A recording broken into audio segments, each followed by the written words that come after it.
Okay. I'd like to call this meeting of December 1st to order at 7 p.m. Could we please stand for a moment of silence as well?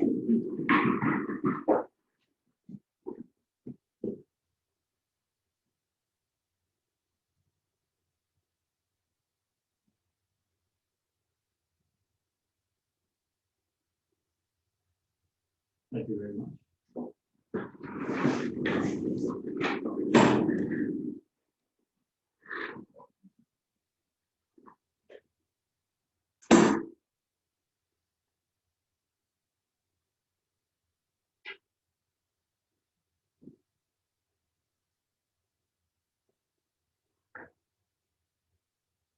That's good, thanks. On behalf of myself and council, I want to congratulate Don Andrews as the successful candidate for the position of Administration Secretary. In addition, we are pleased to extend congratulations to Acting Chief Kevin Champ, who has been appointed as the new Fire Chief for Algona Wilberforce. Appointment took place last night, Monday, November 30th, 2020. On November 25th, 2020, the Warden's Community Service Awards were announced. Congratulations are extended to Sharp & O's Grocery in Calabogie for the Business Award, an individual award recipient Gail Ben Monzor for the Sharing Place Food Bank in Golden Lake, and Cameron Dubé of Whitewater for the development and maintenance of biking trails and biking events in their municipality. Phil McBrearley, new president and CAO, Canadian National Laboratory, Canadian Nuclear Laboratories, introduced himself at County Council and shared the vision of CNL moving forward. CNL currently employs 2,700 people, generating $380 million in wages. In addition, CNL generates $150 million in supply chain revenues for Eastern Ontario, which includes $43 million for Renfrew County. CNL has renewed its contract with AECL for 10 years. Cleanup at the CNL site is continuing with 100 structures demolished and decommissioned. CNL is also investing $1 billion in new construction and site upgrades in the next 5 to 10 years. The focus for CNL moving forward is R&D support, disposal and monitoring of nuclear waste and CANDU sites in Canada, building and operating a small nuclear reactor at the Chalk River site, and developing health improvements for cancer treatment through the AC-225 isotope program. On November 26, 2020, I attended a meeting at the Ottawa Valley Waste Recovery Center. 2021 budget was approved, and a final approved budget will be available for our December 15, 2020 meeting. Highlights of the budget are: Ottawa Valley Waste Recovery Center ended the year with a surplus of $385,000. The 12 new gas wells have been installed, tested, and approved. Cost of these wells came in slightly over $500,000. Ottawa Valley Waste Recovery Center is waiting for Ministry of Environment approvals for the expansion of the leachate collection system prior to awarding construction tenders. Cost estimate for the system expansion is $1.9 million. The North Algona Wilberforce portion of that cost would be $109,000. Currently, cell 8 will reach its capacity by the end of August 2021. The leachate collection system expansion must be completed before cells 9 and 10 can be open to accept waste. As we approach the Christmas holidays, we're reminded of the importance of avoiding large gatherings, physical distancing, hand sanitizing, and masking. While the numbers in Renfrew County are relatively low compared to the province, we have experienced a steady increase in COVID-19 positive cases. That is my mayor's address. I have a resolution that council accepted December 1st, 2020 mayor's address as presented, moved by Councillor Reiki, seconded by Councillor Robinson.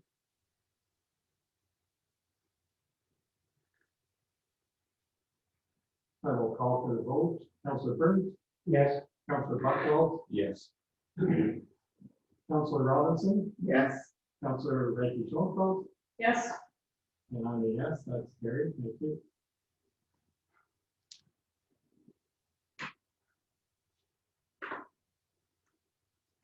And that brings us to our delegations. So we're very pleased with,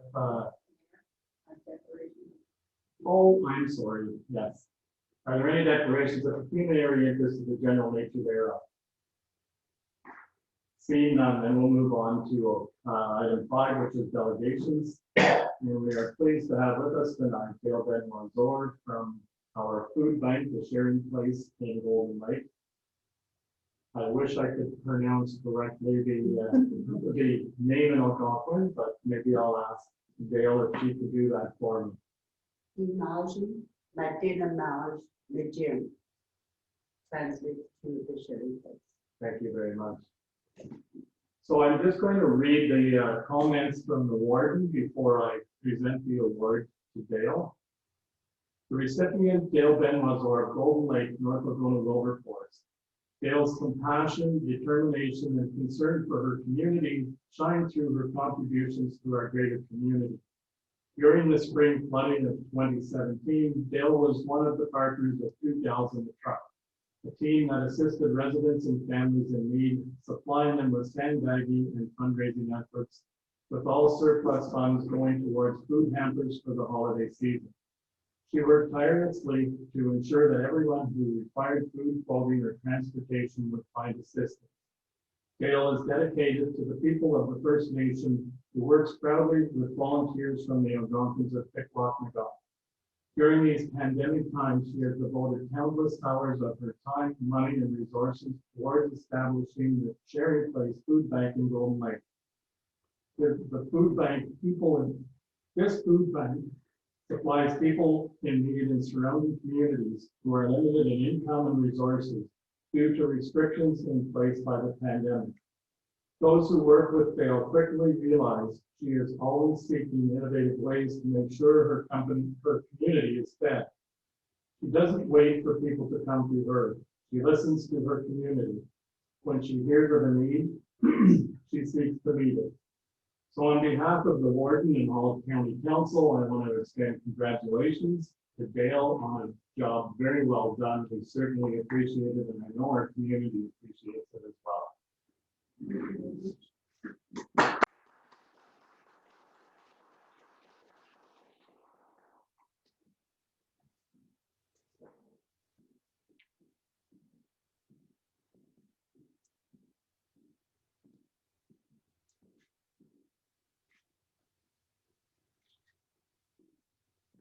I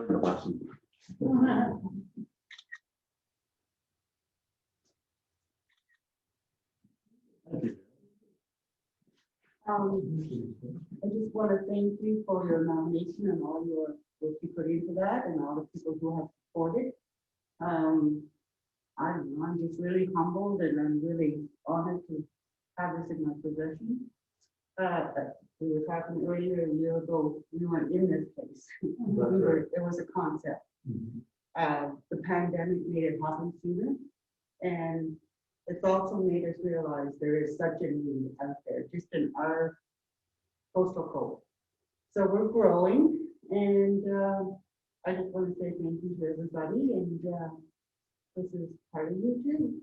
Well, thank you very much. If you want to give it to Jill, she'll wrap it back up on the box. And Councillor Robinson has something else to present to you as well.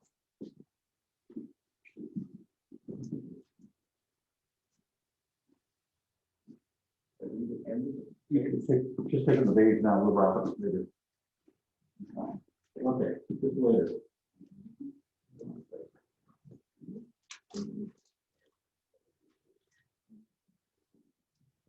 Picture from the other end. Oh.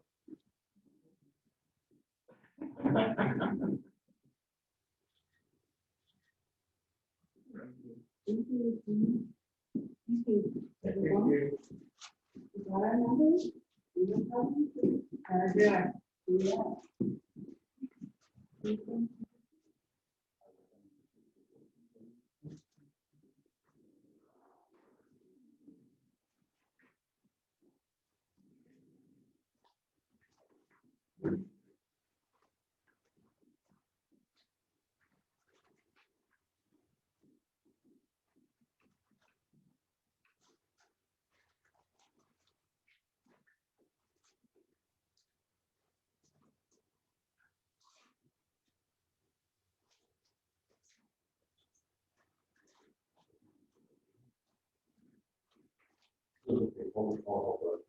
Okay. Thank you. Christmas. Yeah. Safe travels. You gonna be Santa? We're not sure yet, there's a holiday apparently. I still have time to vote again? Yes.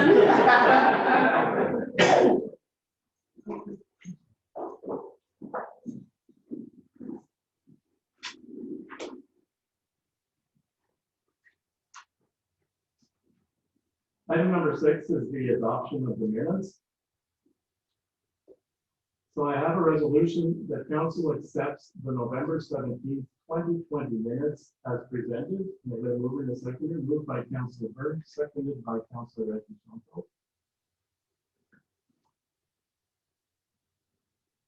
Any additions, corrections, or omissions? Seeing none, I'll call the vote. Councilor Burns? Yes. Councilor Buchwald? Yes. Councilor Robinson? Yes. Councilor Reddy. Yes. I'm a yes, that's carried.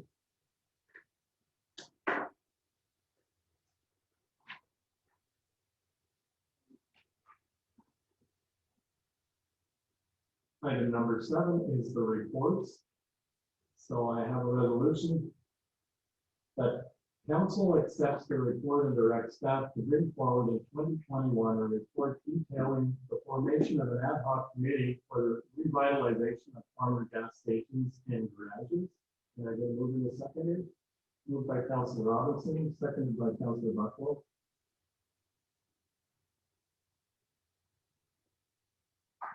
And can we bring up the report, please?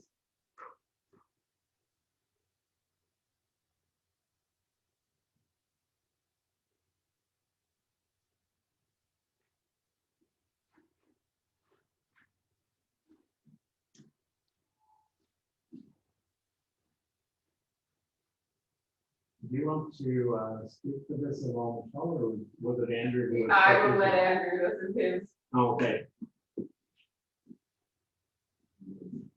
perfect timing.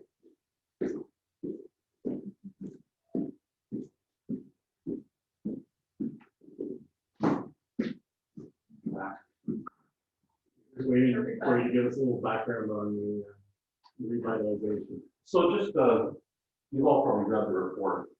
In this community, and even the Gold Lake, there's like 4 gas stations. And if you've read the article, the Gold Mail that was attached, more often than not, it costs more to rehabilitate than the land for. And you all know the history that would be, but there's been these gas stations up in the city for years here. There are uses for it. And what I thought is that we've got a little committee together with some people that are thinking outside the box. And I took a couple of ideas and made some concepts up for council to take a look at. One of the things that gas stations are really good for right now in COVID times, any gas station that has a overhead door in the front and an overhead door in the back has increased seating capacity for a restaurant. And if you take something like a restaurant in Golden Lake, Cottage Cup or something, and if you have one of the garages that they could just ship food to, you know, you can get something going. The one I spent a little time with was the motel in Golden Lake and the Mert Hotel? Mert's Hotel. It's been vacant for many years. And it's a fantastic site to do something other than a hotel. It has, you know, that problem with contaminated soil, a lot of contaminated soil. But if we can find something that rewards the owner and provides a place for commerce, it would just be great for the community. So I took some of our stuff out of our strategic plan and placed it into that motel. And if you want to just go to one of the pictures, Laura. And Laura's my artist. I should go to the Laura picture. That's a really good one.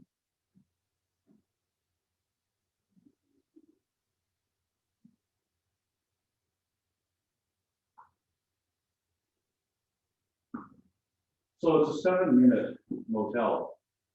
And the fire department tells me that there is drywall between each unit, which is good. It may not be something that you could make into a motel again, but you could make it into possibly very small retail spaces. We each have a washroom. And, you know, I just made some suggestions. They're not real things. Like real estate might want to be close to the highway, and then to take our food bank, the community kitchen idea, and then some of the woodcraft that goes on in and around Golden Lake that was actually displayed in our strategic plan, and just put them into that location. And if you go to where the big tree is, there's a very big open space in the back that we could do a farmer's market. It's got highway entrance and lots of room to turn around there. That's just one idea. Someone could look at us and say, there's something else we could do there. But for the community to have those businesses back in business and being used is very attractive, and they're not going to change. There's over 10,000 places like that in Canada, and there's not much government money coming for it.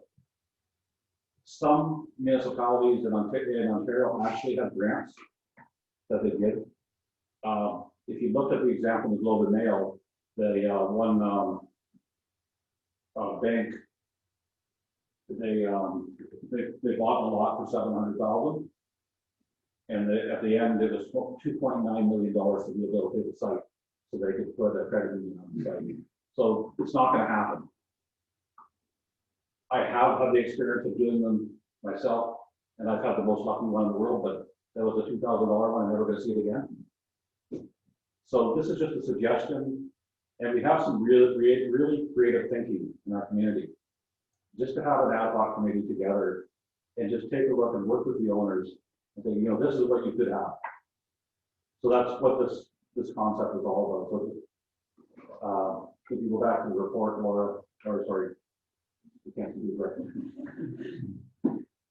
It's just starting with a little ad hoc committee and working with the people and using some of those out of the box ideas. Any comments or questions? Yes, Mr. Buckle. I think it's a great idea to look into this if we can get some participation from the public out there, because there are a number of properties, and again, the one that you originally referred to was it's a prime location on the highway with visibility, but for years the concern has always been there, the condition of the ground underneath because of the previous use of property. If we could find a way, maybe to lobby the government for some assistance there. I know a number of years ago they were doing brownstone improvements, so for those old factories, doing some grants and that for that sort of thing to revitalize those. If we could find something like that would work for this, because again, the cost for some of these cleanups can be prohibitive for the business case. But if we can find some people that maybe have some expertise, maybe have some resources behind them, and maybe some political savvy, I think we could really help people improve some property. Yeah, just to pick up on the council's comments, because that's part of what the ad hoc committee could do. If you look at the Globe and Mail article, they actually found that Shell was on the hook for some time. So when you talk about lobbying or going back and finding out who supplied the fuels that way, maybe there's a chance. But as just not knowing everybody here, knowing the typical owner in Canada, it's people that have had this in their family and they just haven't got rid of it, and they don't have the effort or the ability to be looking into who supplied that fuel 30 years ago. So this is all of the things that this community could do, including giving some avenues for the township to lobby to the federal and central government. That's what I think. So just a couple questions. I can think of 3 or 4 places that probably there's still gas tanks in the ground itself, but they're also like owned by families.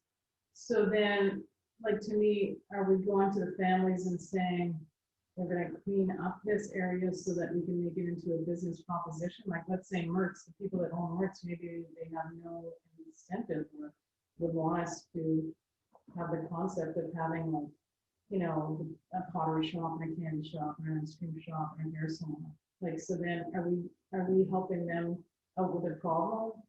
That's kind of their problem in a way. And the other thing too, that I'm thinking, like, we ourselves in the township, we have our own properties that we still have that we haven't got rid of. Also, with that committee or that council or that ad hoc committee, would be they looking at that too? And who would you envision or who would you think would be on the ad hoc committee? Well, it would be something that the council can, ask for members of the public. The concept of, us doing anything, it's not about doing anything. It's about going to the owner and saying, you have this site, are you interested in doing something with someday? It's not anything, township's not putting any money into it. We're just trying to help the owners to find different ways to possibly make use of their property that they may not be able to sell. And from knowing what goes on with these garages, and I said there's over 10,000 in Canada, what happens typically is the garage closes down, the family can't do anything with it, and they keep cutting the grass, and it looks really nice for a long time, and eventually it gets more run down because the family gets tired of doing it. These places, if you really want to be, look at things honestly, do you really think that someone's keeping a garage and gas station property as a garage and gas station sitting there for 40 years without repurposing it just because they like paying the taxes? I don't think they like doing that. Councilor, That place area up there, and the owners really pushed since October to sell that place. And they have a list of someplace on Facebook or someplace, it's listed for $500 million. So I will say, Councilor Burke, that it's actually gone down significantly in the last little while. But what even this, even if you don't have a committee, if someone looked at this picture tonight and they said, hey, this is something I can do, maybe give somebody some ideas. If they can sell it, we're not imposed to people selling it. We're just saying the reality is that rehabilitation of properties that have had fuels or oils in the ground is very expensive.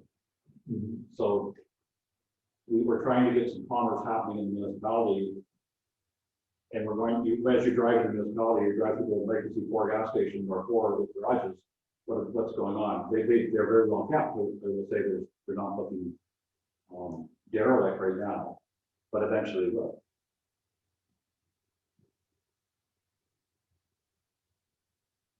any other comments? I certainly think it's something that's worth taking a look at. Especially the way business has taken off on the reserve in Golden Lake. If you can capture some of that traffic that's going into the reserve and attract some of those people to spend more time and more money in the municipality, it helps our municipality as well. So I think it's a good idea, and it's worth exploring. It may not turn into anything, but you never know if we don't try. Seeing no other comments, then I'll ask for the vote. Councilor Burke? Yes. Councilor Buckles? Yes. Councilor Robinson? Yes. Councilor Recchi? Yes. Yes, that's carried. Thank you very much.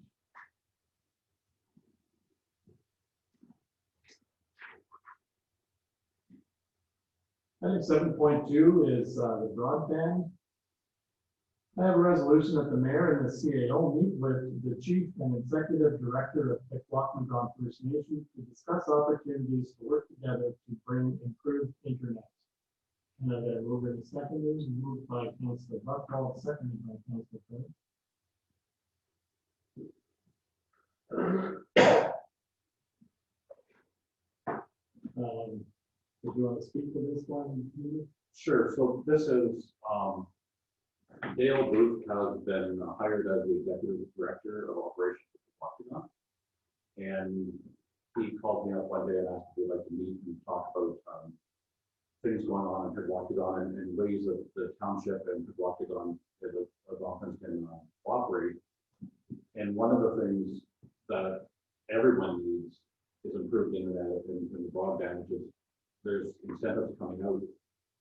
And he suggested that, with his mayor chief and our mayor and the CAO and the executive director could meet and talk about ways that we could partner possibly in applications or support each other. So it's more of just an introductory meeting.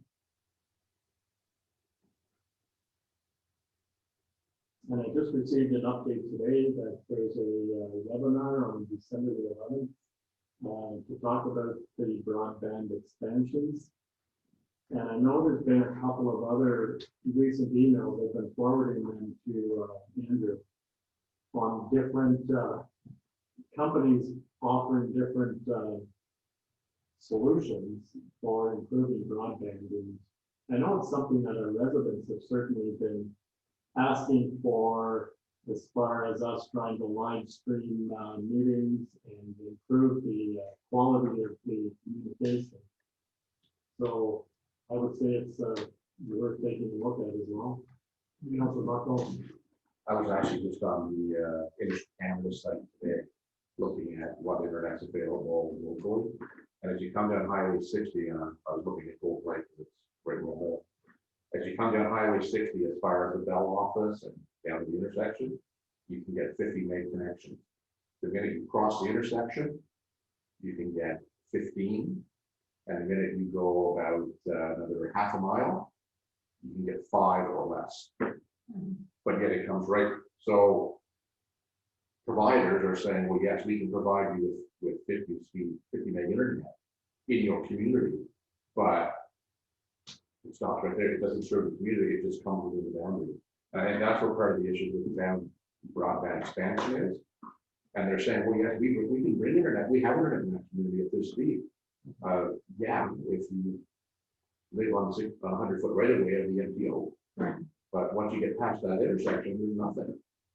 I know one of the discussions that we had during our strategic plan discussions, when Cheryl was in, they talked about, local advancements for internet.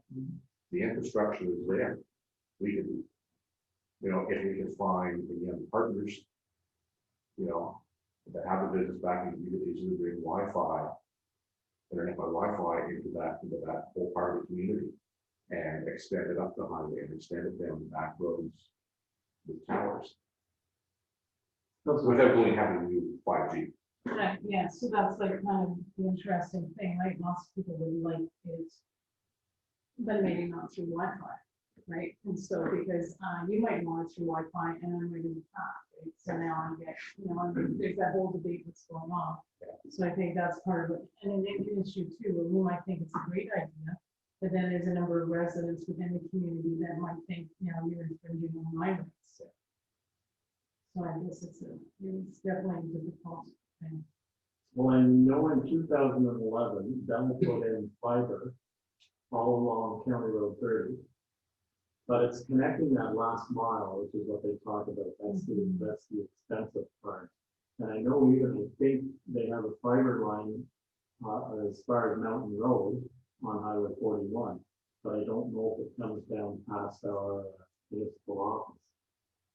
And again, that was Cogeco that was here a year ago, looking to see if we would support them in bringing that right down Highway 41. So again, there's lots of the infrastructure is there, but it's connecting those last pieces. That's the part where they're looking to get some money from, and the government has certainly put in more money recently. And now I guess they're wanting some of the private companies to come to the table as well to fix in or connect that last piece. Any other comments, questions? I'll call a vote. Councilor Bird? Yes. Councilor Bucklow? Yes. Councilor Robinson? Yes. Councilor Rankin-Shortfeld? Yes. And yes, that's carried. Thank you.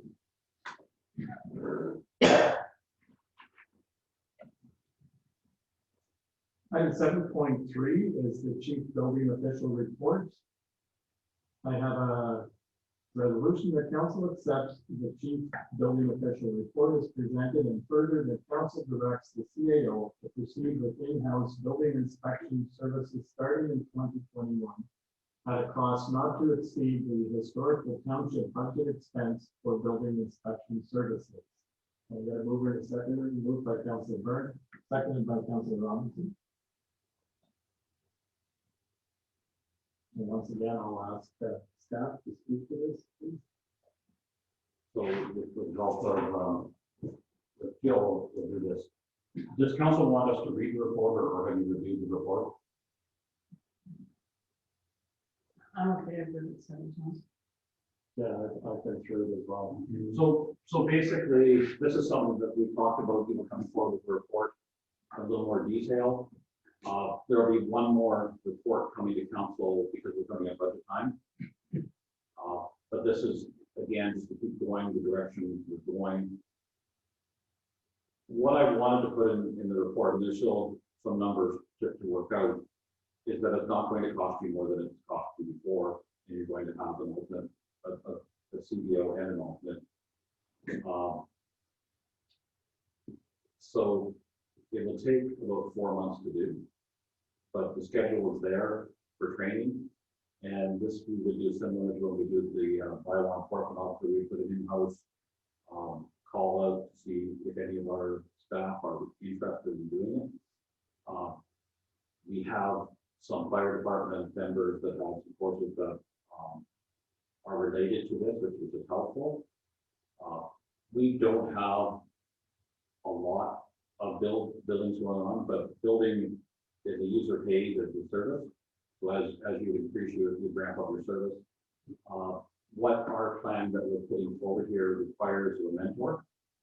And the association actually provides mentors, or if we can find our own mentor. I've talked with Boneshare Valley, and they would be willing to extend the agreement for the chief building inspector and to continue with the service, because we have 2 different agreements, until the 30th of April, and then we would terminate both at the same time. Or if we needed more time, they'd be willing to do it. So basically, we'd be paying the normal rate up until that point, until we have the training done with the workers. So basically open up for questions there. That's all right, just one thing. So when it had existing salary of $53,000, was that our half or was that combined DV and ours? That was what we were paying, So we were paying $53,000 plus. plus. And also, so do you envision, so I see all the different costs associated with training and your CBO. So would that be all times 2 because you're looking at, To do 2, it would be 2 trained, 2 staff trained. right, so we multiply all those figures by 2 now. Yeah. Right. And the reason you want it 2 is so that you have a backup?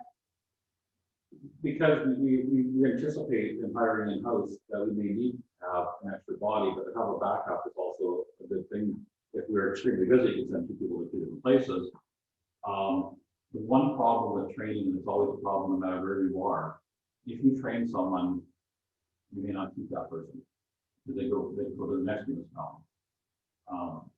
It's less likely of a chance to have a long-time employee to leave to another municipality because they've done extra skill. And it's less likely that you'll get caught with nobody if you have 2 people. So, and how does the mentor person work? So the first year, our CBO would travel with a certified CBO? So I will get Jill to step in if I'm wrong. Basically, the mentor program would be a person that is fully qualified. Right. And it may happen that our staff are 3/4 through the process. And they would be able to go out and do a inspection to make sure the insulation comes proper in the house. But when it comes to the final inspection, the mentor would go out with the person and show them, this is how we do this, and do that firm voice for 2 reasons. One is for the training, and one is for the insurance of the municipality that you're actually signing off properly. Wouldn't it have to be though all the time? Because I know when you put on the insulation, the inspector will say, yes, go ahead, and then you can drywall it. So there's certain things all the time that to me have to be done by a certified person. So we are going by the guidelines that are put out, what's permitted. So we're not creating this is what's permitted. So to be a member of the association, we have to follow their rules. Mhm. So the mentor inspector would not be able to go outside the authority that's given to them under the program.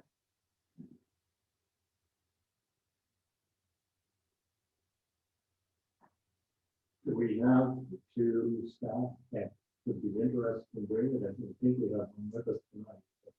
Well, I wouldn't comment on who we have with us.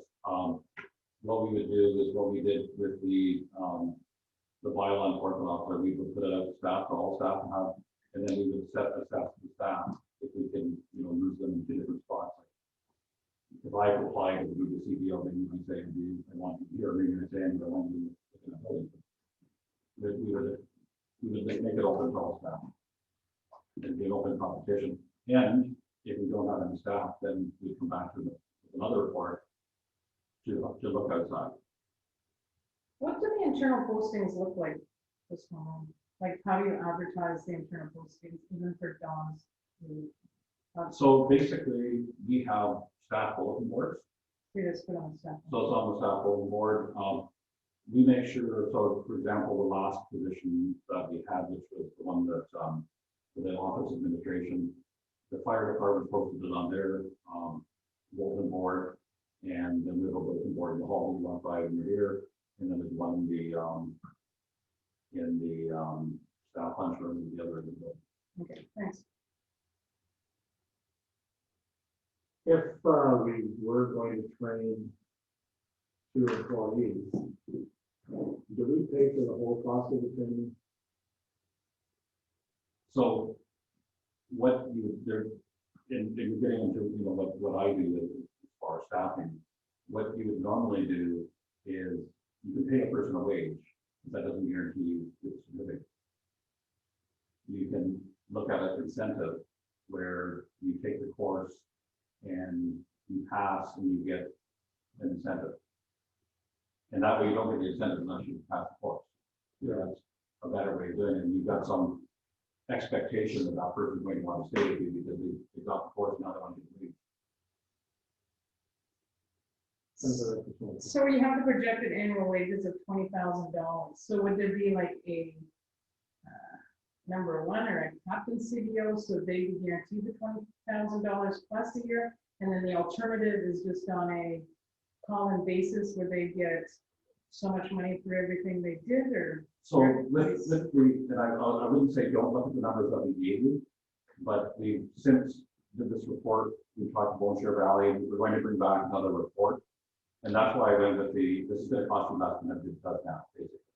When we break it down, you'll see that it actually is less than what you're paying now. I know, but I guess my question is, if we train 2 people to be CBOs, is one going to be on, let's say, the books all the time and get their $20,000, or are they just going to get paid for calling out? And does that person that is the alternate, do they get any money at all, or they just get money when they actually do the job because the first person couldn't do it? So when we're looking internally, and we'll say, for example, a full-time person applies. Well, can we realistically spare a full-time person to do this part of the job for 20 hours a week? Probably not. Or we have a person that has 20 hours available, or if someone's applying and they only give us 5 hours a week, we're going to look at what we have and compare it with the last 3 years of what the service required. And then we'll look at, do we have a full, I would prefer in having 2 people that have done some of the inspections, because again, what I try to do for everything is to have that whole thing, somebody gets hit by training. And they don't usually hit by training. If you have one that never does any inspections, what happens when they have to? So there may be one that does 60% of the inspections, and does 40, but I would prefer that both are doing inspections. Okay, so I guess though I'm still trying to figure out, are each of them then going to get paid the same amount of money? No, they would get paid the same wage, but it'd be based on the hours that they work. And if the hours of the work is on the demand, we may find it advantageous to say that we're going to guarantee 10 hours a week. Based on what we do, we guarantee 10 hours a week, just to hold that person. But that's something that's got to be worked out by the bodies that we actually get. Right. So in the biggest picture altogether, those 2 people would still be less than the $53,000 that we paid before. That's your end goal. That is the end goal that we will achieve. The other part of the service that we have control over the basic service for that budget line. We don't have control over the other spending that's done. For example, if they decide to buy a new truck and they buy a $40,000 truck, where we said, we just want to buy a $30,000 car because they don't need a truck, we would pay half of that truck and would pay half of the repairs. So it's not a very good system that we have now because there's things that can come up that we don't have planned.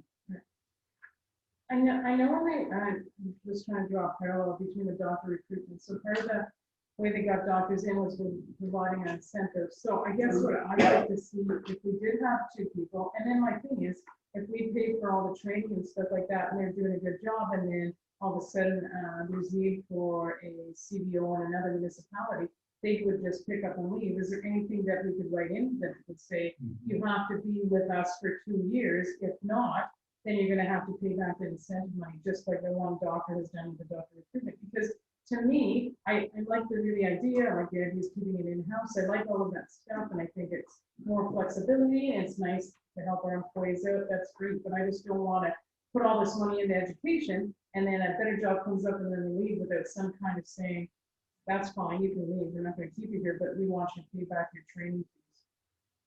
So I'm not a lawyer, but I'm going to tell you that's very difficult to enforce. If somebody, for some reason, has to leave, it's pretty hard to do that. But you can structure your incentive program to be advantageous on your side. It's basically the answer I give you.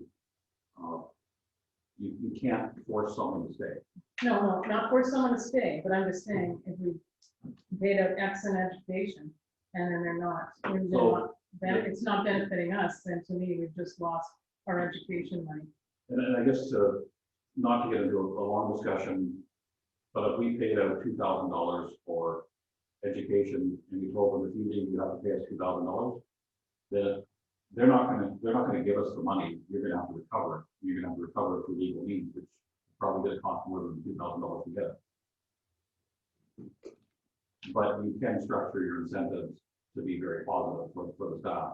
You can do wage increases or premiums. There's different things you can do.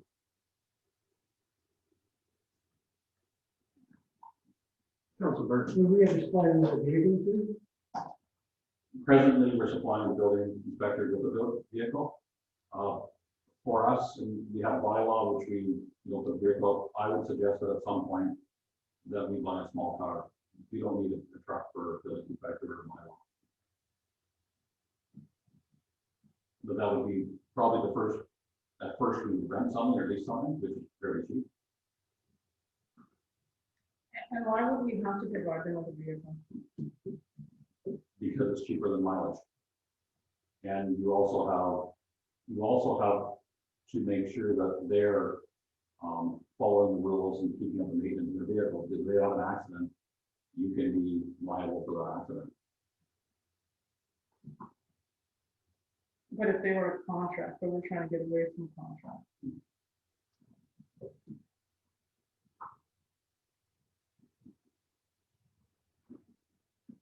Given the amount of use of vehicles and the type of use of vehicles, there may be a great ability to share vehicles within different departments here, because not everything requires a truck. And the fuel economy for the car and the actual price of the car is much cheaper than a truck. So, the fire prevention, we've got bylaw, we've got culvert inspections, all kinds of things that you may find, or some people sending people to courses, you may find that a car is actually saving us money in all departments.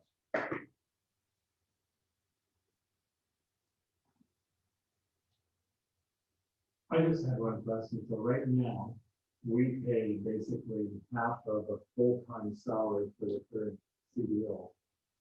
But with part of the report that comes back, give us an idea, maybe over the last 3 to 5 years, what we actually recovered in wages from the permits compared to what we paid.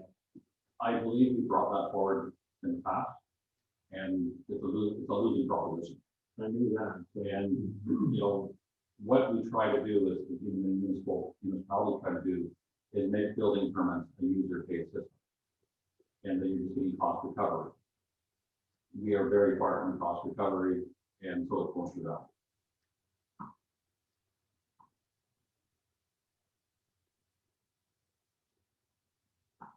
Thank you. Any other questions? So, just maybe clarification, so we could never say, so when I look at this where it says the education, cost, it just says training cost is $4,000 per person. So we could never say to that person, basically, like, you have to stay with us for 2 years. If you don't, then you're gonna have to pay us back training costs. You're saying we could never say that? You can say whatever you want. It's the enforcement of that. I don't know, you tell me I'm gonna do your garden and you pay me $2,000 and give me it upfront, and I walk away, what are you gonna do? Yeah, I know, but I mean, I'm just saying, to me, then this is a glorious opportunity for somebody to come in, get training for free, and then leave. Like, I mean, whether or not they pay it back, I would still like to see the opportunity, then maybe you do take them back to sell all things for, or else basically it's like you let people do whatever they want to do and say, I'm not gonna pursue this, it's gonna cost us too much money.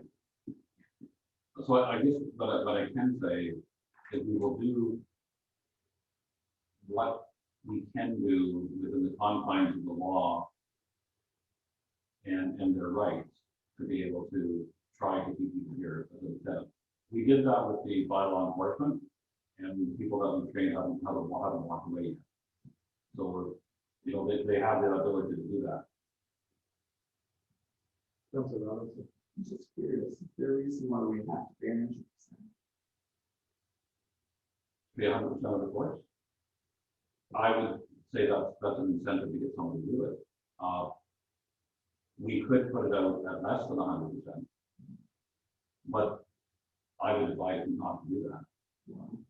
That doesn't get anyone to do it. You could do it the reverse, where you stay with us for a year, then we compensated you for that. If we paid half and they paid half, you stay for a year, we'll give you that $2,000 back. Sometimes I find like, I just think you can. I was just curious because I know when I was, for example, in the bank never paid 100% of all courses for us to advance. And there, you can do that, but we're taking someone that's not necessarily an employee doing that job and saying, we want to do something different and start out, you know. So I guess what I can say to council, I can explore different options. We're going to bring another report back to council. I don't think you really need to give instruction on it. I've heard what you're talking about tonight, and we will work that into our plan. Okay. Because I know even in education, any course I took, I never got any money. You just did that, and that helped me to advance, but I never got anything paid back, just an income tax deduction. Okay. I'll call the vote. Councilor Burns? Yes. Councilor Buckle? Yes. Councilor Robinson? Yes. Councilor Becky Schultz? Yes. Yes. Carrie, thank you.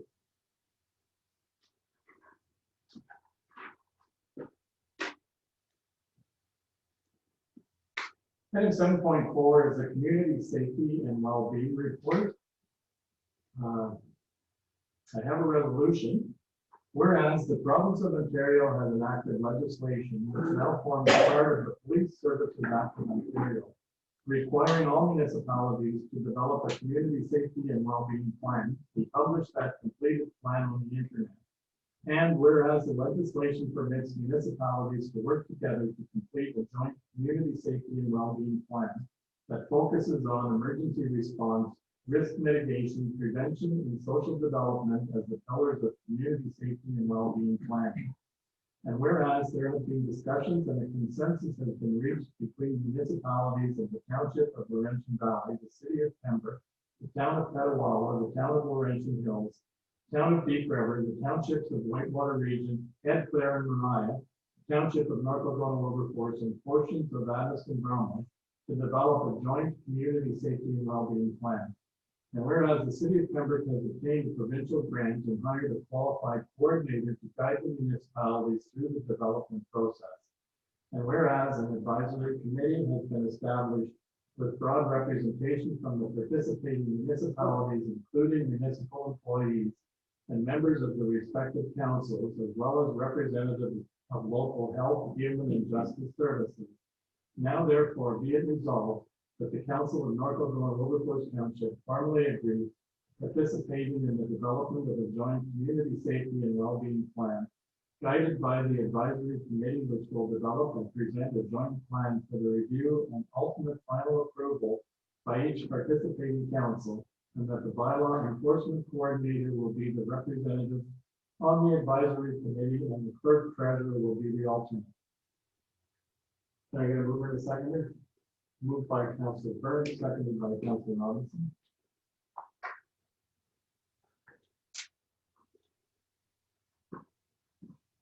Questions or comments? Seeing none, call the vote. Councilor Burns? Yes. Councilor Buckles? Yes. Councilor Robinson? Yes. Councilor Reddy-Torco? Yes. And yes, that is carried. Thank you.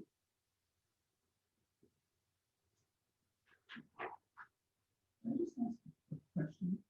Is there a timeline for that committee? I believe the plan has to be completed by the end of 2022. I think it might be soon, so that we engage before. It was to be completed by January 1st, 2021, with COVID. They were expanding that deadline. They were giving additional time. So I thought maybe it was another year, but I'm not sure.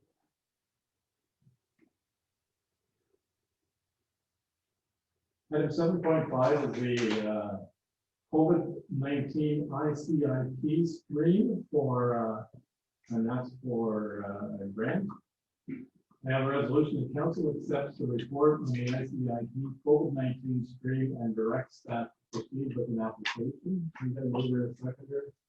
Moved by Councilor Buckles, seconded by Councilor Reddy-Torco. Comments, questions? Councilor Reddy-Torco. So the grant in total would be $120,000. The grant portion, and we actually, Michelle attended a webinar today.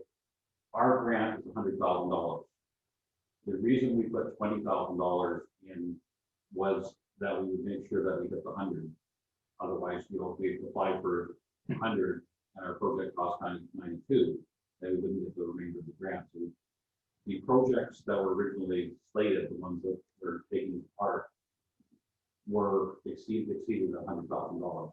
So we're the $20,000 would be a contribution from us.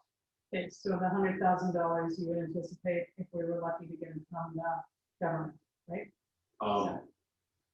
With a good application, this is all that it should be. So our contribution from our budget would be $20,000. To the project, not to the grant. The grant is going to be the straight 100, and this is what's coming out in our Okay. in the seminar. So, and if I can speak a little bit on what we're doing, 20,000 actually is going to do, because some things that I suggested aren't going to work out very well in the grant protocol. I can explain that. Okay, so I was just trying, because I was kind of confused with some of the numbers, but I get it now. So the total money is hopefully coming in at $120,000. $20,000 would be us adding on to the 100,000 we would get from the government. Yeah. Okay, now that makes it clear. Thanks. Any other questions?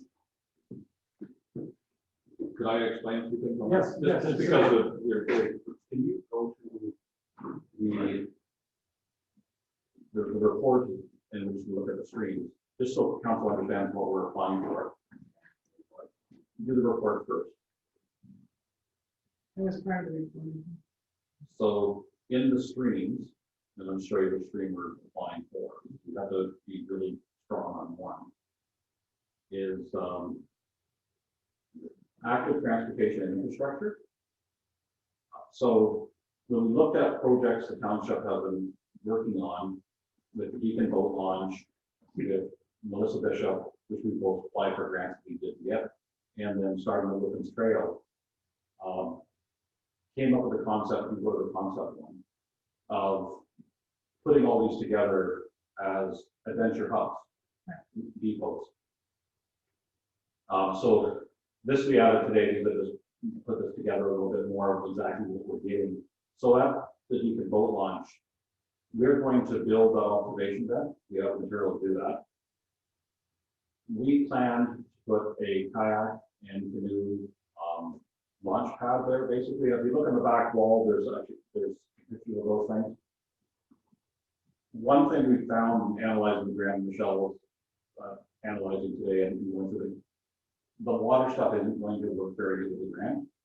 So that's where our $20,000 can come in to do the kayak launcher. If you do a kayak and canoe launcher for accessibility, it's probably going to be about $5,000 for the launcher. I'm going to creatively, in this grant, build some sort of dock that goes up towards the abutment with a staircase, because that will fit in the grant and the canoe off of it. But it's not for the water, it's basically a footpath or a footbridge which is allowed. So we're going to be a little creative there. But the kayak launcher, you have to take out the $20,000. All the rest of the stuff works there. And then when you go to Melissa Bishop, we're going to enhance some of the things that are already there. The kayak launcher, again, we would have to look at doing that. There would be a trail loop for accessibility within the park itself, and that's what we had with the original grant application that we had. But there would also be a path that would take you across the highway and down the road to Shaw Woods. Each one of these projects will have bicycle shelters. They will also have and you can look on the back, they'll have a kayak board. And each one will have, there'll be the Melissa Bishop one, there'll be the Beacon one, there'll be the Woodlands Trail, and each one is the same. So if you're doing Melissa Bishop, you say, I got a kayak today, I'm going to go to Beacon because of the boat launch there too. So, or I want to go over to hike or go bike race. They're all tied together. One important thing in these things that we're doing, what we're doing is for the residents. If these are not to be tourists, we can't help it if all the tourists want to come to our trails. But it's more of the active transportation for the residents. The Wilkins Trail has the covered bike shelter, which can also be used for horses. When we were with the Algonquin College in the Beaver Meadow, they suggested that it was a perfect place for observation at gazebo. So shade structures work. So that would be part of the grant too. And there's a picture of an observation gazebo in the back. So we're going to try to incorporate all these things into. Can you just put up the big picture that has all those things in it? We're going to try to incorporate all that into the grant. So we have a few weeks or 20 days to get the grant together. So we'll be bringing this back to council just to see what we're, where we're going on the 15th. And then we hope to be setting it off shortly after that. So I can expand that a little. Does the bike shelter look like that top right? Is that the bike So shelter? the reason the top right one, and there's two of them here, I'm just going to decide. Part of the thing is the active transportation for accessibility. This type of bike shelter you can tie your bike to, but the person that has accessibility issues can hold on to it and they're on the concrete. So it may look like this, but it should have something like that. Okay. And then this is the kiosk that we talked about. So they have the 3 panels. The kiosk, and then there's different types of launchers. The picture here that I have up here is the, Jill, can you bring that one over to council to see, please. This one is the one for kayaks and canoes, because then you can put more people. And one thing that isn't used a lot is accessible people, like accessibility for canoes. Kayaks are easier to do because you have a smaller one, and then you can just show that to the council of that end probably. That's the same as this one. It's fairly clear. So in the Beaver Meadow, we would have the gazebo. This picture doesn't show very well, but the walking trails that we would do, and Wilkins will take a little while to get there, but we may get there, would be able to have a wheelchair push on part of it, which is good. And then we didn't finish promoting that part of the, we're able to have the money to do that in the last project for Melissa Bishop. We think we can get that, that allows the wheelchair to go right into the water at Melissa Bishop. And we've got the horses, we've got somewhere we have a Mennonite buggy. We've got a guy taking pictures of the birds, with the birds sitting on the camera. So this covers a lot of different things. It fits the category really well. And it also takes 3 projects that you already tried to be able to, the Wilkins Trail you were doing, but you couldn't do the Melissa Bishop or the Beacon without the grants. And this is a smaller grant. So what this is going to build on the projects. It's going to make Beacon usable. You're going to have things that you can do with Beacon. It's going to enhance Melissa Bishop, and it's going to put a start and finish and an observation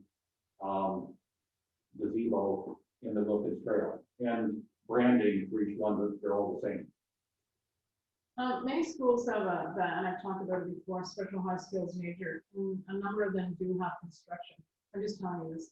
So part of the requirements are they're supposed to do some kind of community involvement. So when you go into Eganville, where those rocks were there, so the horticultural Shazam at Obiango did some stuff there. So it's it's innovation something, and don't ask me.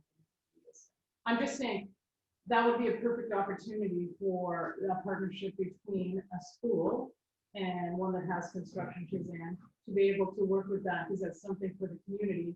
And then, I mean, it's a partnership in that they would contribute some money for materials, and so I'm just putting it out there. And I think that's a really good thing, and as council knows, we've been working with Algonquin College, and they want to do engineering on the gazebo, and so then you put the 2 schools together. Yeah, and you could do that, and so that's good for everybody, but there are lots of kind of sources out there that we can bring everybody together to do something like that. And I don't know if that's something you can write in your grant or not, but I mean, that's. Well, the grant, unfortunately or fortunately, for this grant, they just want to give us $100,000 per project. So we don't have to do all the work we do in all the other grants isn't going to be as onerous on this one, because they want to give us $100,000. The good thing that we have on this is we do have a strong ad hoc committee for the Wilkins, and I have talked to a couple of members of the Recreation Committee, and I'm going to talk to the chair about having a meeting and getting going on some of this other stuff. So I think we have a team to help out with some of this stuff, and we certainly have community partners that are interested. Because I know Obiango did a bunch of signs for Shawwoods and stuff like that, and they have that new CC machine where they can cut metal parts out. So I mean, there's a good partnership, and they do have lots of technology. I would say that Shaw Woods would be very interested in this as well. Just for council's information, Fred Blackstein sent an update. I just got the email today, so they'll be coming back as information for the next meeting. Just a little update on the use of their trails, and the amount of visits is up considerably. Their donation boxes are receiving more funds because of the additional usage, which has been really, really good, because neither school board, the public or the separate, extended their agreements with Shaw Woods for the year, so they're having to use their reserve to pay for some of their fixed costs. But they did say as well that there's a lot more seniors taking advantage of the trails now with COVID, because it gives them that opportunity to get out into nature and just have a little different opportunity to get some exercise where they can be in nature and they can be separated from the general public. So I certainly think Shaw Woods would be quite interested in being partner with that.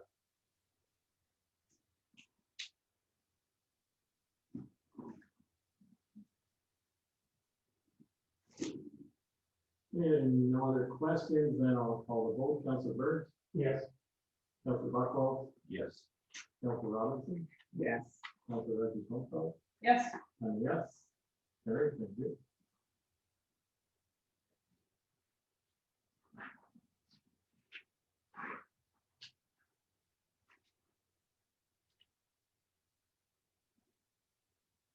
Item 7.6 is the County Council November summary report, as well as the county service delivery review.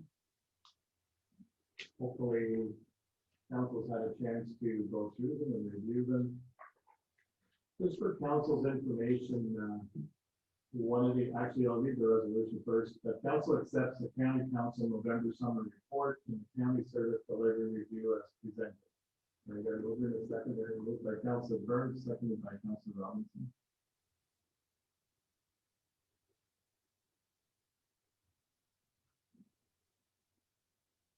So there's a couple of things that came out of the county report. One of them is that they're recognizing they're working to try and standardize a communication protocol with all the lower tier municipalities so that they get all the very same information and that it helps with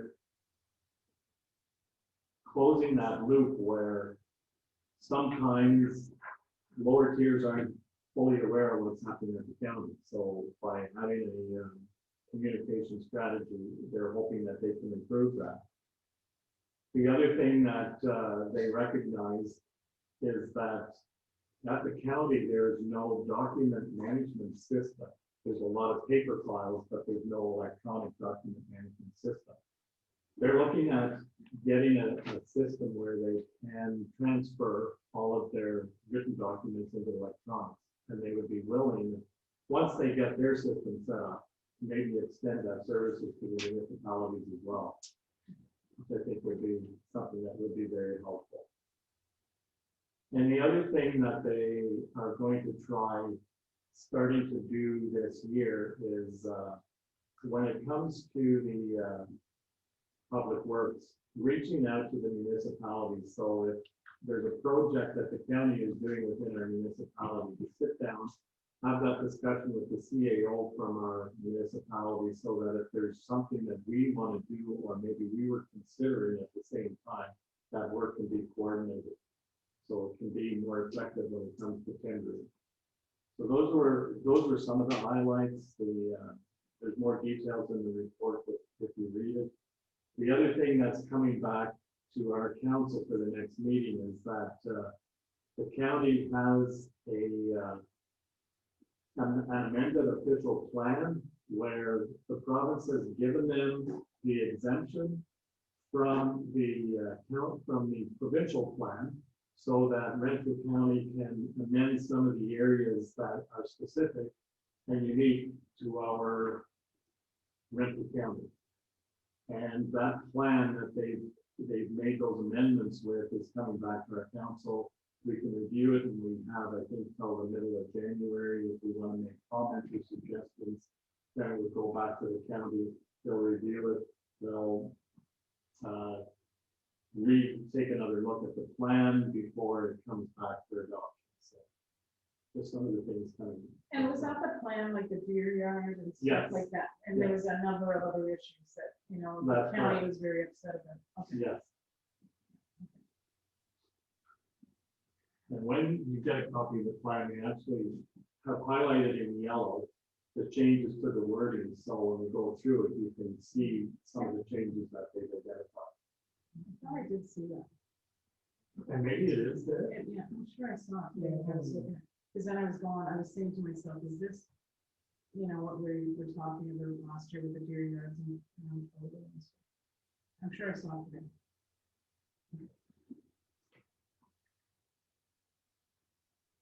So I'll call for the vote. Councilor Burke, Yes. Councilor Buckles, Yes. Councilor Robinson, Yes. Councilor Reggie, Yes. and yes, that's carried. Thank you.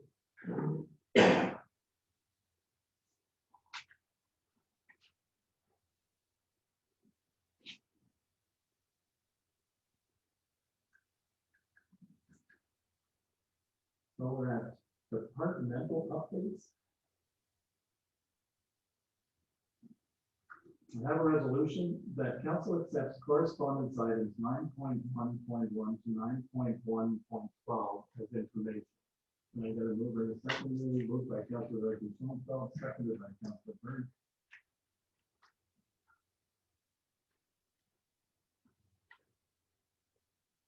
Any comments, questions, Councilor Reggie Schoenfeld? So when I always go to our website and then I look at different parts all the time, so I familiarize myself with it. So in our business kind of tab, when we bring it down, right? And I'm thinking that would be a great place for businesses to go look at stuff. So that one about the starter company plus program, like unless you read through these minutes and the agenda, somebody in the community might not know about that, right? And then I was also thinking the Ontario Business Improvement Association, the one about the PPE and John Yakubuski. Sorry, I guess that's 9.1.7, where like if you are, you could apply for a grant if you needed PPE for your business. So I was just thinking, if somehow we could put those two in our business section, maybe we even have to make a new section within our business section, a subsection. That stuff like that, if we ever got stuff that would pertain to businesses, that could perhaps help businesses, then they could like look and go, oh, that's kind of cool, I never thought of that. Like that one from Yakubuski, I'm gonna forward to some of the people I know, right? But for some business people, maybe they don't look. I don't know if that's too cumbersome or whatever, but like, because their website is just working, you know? And then the other thing I was thinking too, was when I looked in the businesses, there's only a few businesses there. And I know you can add your business, but I also know business people are super busy. So then I was wondering when it's a downtime in the office or someone could call up somebody like any product. So we want to put you on the North Algona Wilberforce. We just have some things to fill out. Who's the owner? What's the telephone number? And then it would be done. And then somebody in the office could put it up. I know that's a lot more cumbersome, but it sure looks like then you have a lot more businesses than just 4 or 3 that are, that was just a thought. I had a brainstorm. Maybe it was a brain fart. I don't know. Just a couple things. So information of the Yakubuski thing would be in current use, so it does come up. Okay. But your other suggestions are things, it's all a matter of time being able to do things. Right. And we've had discussions about utilizing staff time to put extra businesses in. A lot of the businesses in the community run under the wire. They don't claim to be a business, but they are a business. Right. But trying to get them all on board. And I know when we were doing the digital Main Street grant, we tried to get more of them on and to get the red grant. But we'll continue to do that. Because I'm just thinking, like, we know what properties pay commercial taxes, therefore if they're commercial business, you know? I don't know, I'm trying to make our website look really good, and then I'm trying to be helpful for residents too, right? So then, like Pavitt's Garage, that's not there, that's a business, and that's a great little business, right? You know what I mean? And somebody might look and say, there's a garage within our township, let's patronize them. And I do know everybody's busy, and I totally get that. So probably Carl Pavitt's doesn't have time to go and input it, or maybe he just doesn't even know how to do it, right? But then if there was downtime, or maybe even next year, maybe we have a summer student sometime that, you know, could even do something like that. I don't know. I'm just thinking outside the box, not trying to add work to anybody, but I'm just trying to make the website.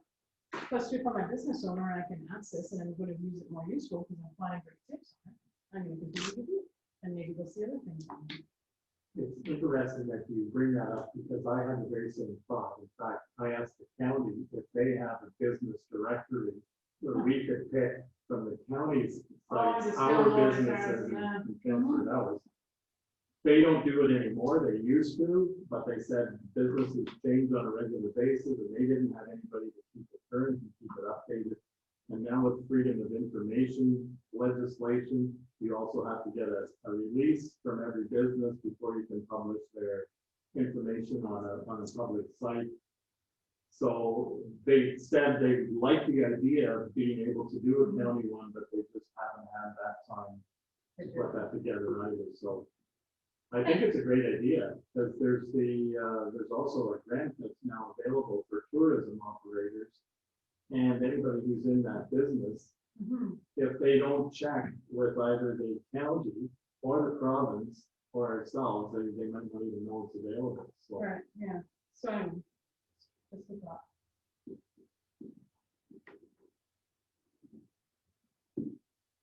Good discussion. Right. I'll call for the vote. Councilor Byrd. Yes. Councilor Buckle. Yes. Councilor Robinson. Yes. Councilor Reggie Schoenfeld. Yes. Yes. Very thank you.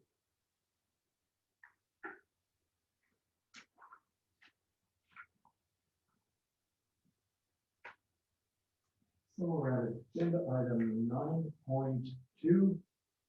I have a resolution that council approves advertising in the Make-A-Wish Foundation magazine with a business card ad not to exceed $290 including taxes. And I've got a mover and a seconder. It was out of order. On the agenda. Start with 9.21. Should be seen out. There's no resolution for that one.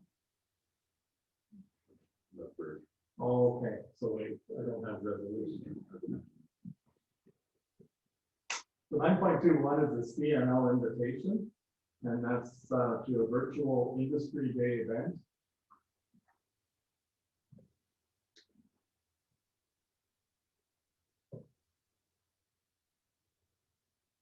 Actually, that's my intention.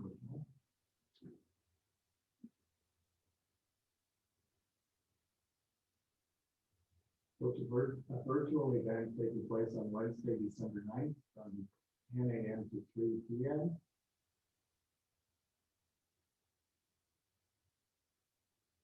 It's designed to provide a venue for suppliers who are interested in working with CNL to highlight capabilities and create a forum for local businesses, economic development representatives to interface with members of the nuclear industry and CNL.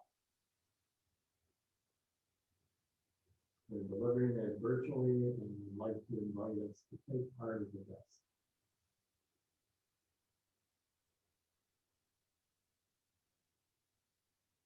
Any other questions or comments?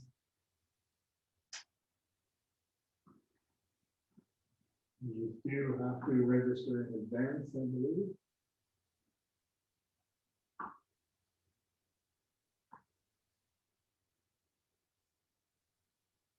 if any member of council wants to register, we will do it for them. Okay. If you let us know.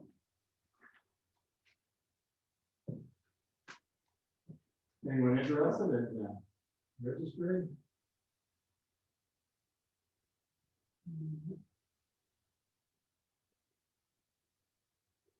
The offer is available from staff if you want to let them know. So that brings us to item 9.2.2, which is the Make-A-Wish Foundation. Council approves advertising in the Make-A-Wish Foundation magazine with a business card ad not to exceed $290 including taxes. And we're going to move in a seconder, moved by Councilor Buckwell, seconded by Councilor Robinson.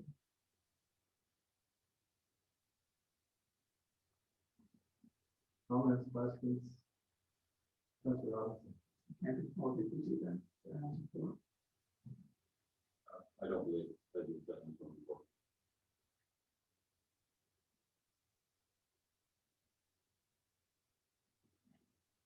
That's a right example. I mean, it's a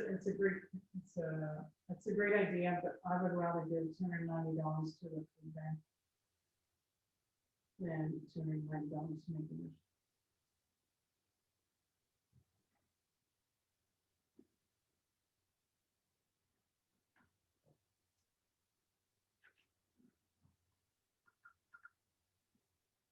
So I'll call for the vote. Councilor Bernard. No. Councilor Buckwell. Yes. Councilor Robinson. No. Councilor Rodriguez. No, And I don't know, I would agree with Councilor Rodriguez. I assume there's a donation to the food bank. Yes. Would you like a resolution prepared for 19? Yes. Please. That motion is defeated.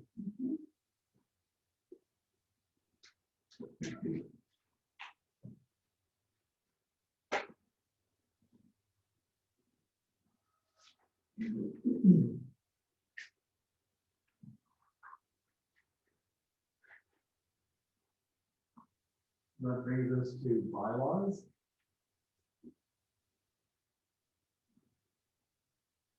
Bylaw number 10 is now therefore the Council of North Algona Wilberforce enact the following bylaws. Bylaw 2020-95 being a bylaw to close and convey shore road allowance. And bylaw 2020-96 being a bylaw to authorize a restricted covenant agreement. Can I get a mover and a seconder? Moved by Councilor Burns, seconded by Councilor Robinson.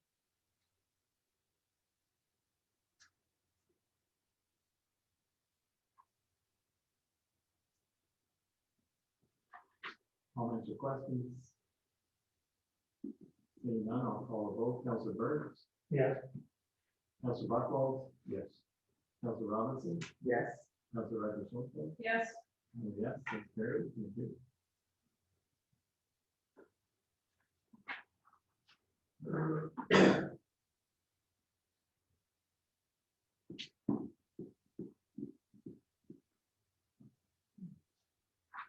And that brings us to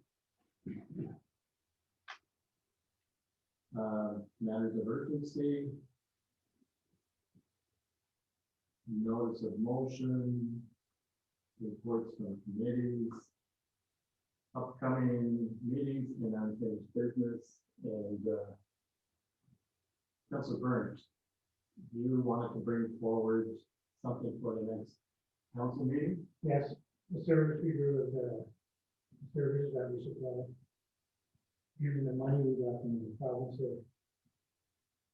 Is that, were you going to provide a report, or would, did you want staff to bring back a report? I'll talk to staff and we'll put reports together. Okay.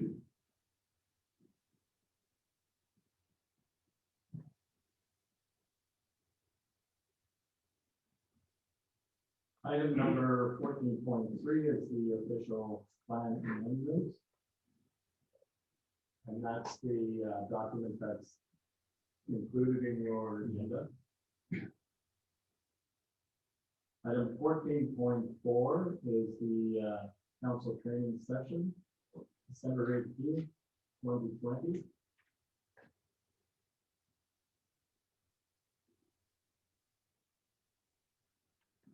I think we were all in agreement on that date.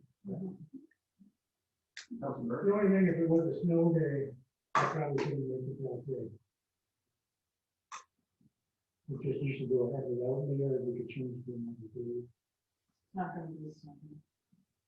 Right. Not gonna be something. I check my calendar. No snow. Item 14.5 is the Ottawa Valley Waste Management meeting summary. I just received it today, so that will be included on our next agenda.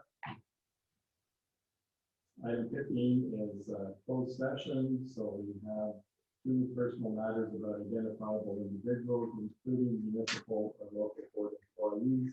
I have a resolution. Council going to close at 8:23 p.m.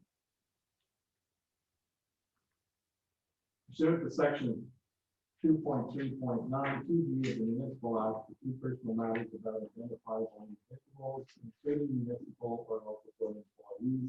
Can I get a mover and a seconder? Moved by Councilor Robinson, seconded by Councilor Ryder.